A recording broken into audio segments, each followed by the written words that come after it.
Hi everybody and welcome. Today I have Haylou W1 headphones and I'm going to show you how can you easily turn them off. To turn our headphones off, we have to put them back into our case, just like that. But what if they are out of our case? That's a question.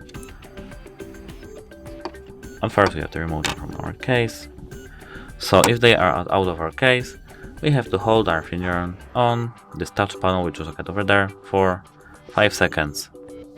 1, 2, 3, 4, and 5. As you can see, they are now turned off. That's it. Hope it helps you. Goodbye.